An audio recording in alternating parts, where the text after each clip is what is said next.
$200 billion. I think that number could move, obviously. It takes money to kill bad guys.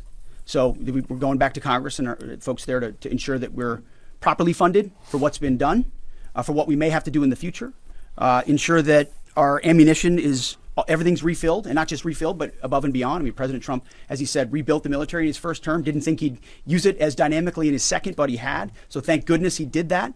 And an investment like this is meant to say, hey, we'll replace anything that was spent. And now that we're reviving our defense industrial base and rebuilding the arsenal of freedom and cutting deals like our great deputy secretaries here is doing, long lead times on exquisite munitions, we're going to be refilled faster than anyone imagined. And I think, we're also still dealing with the environment that Joe Biden created.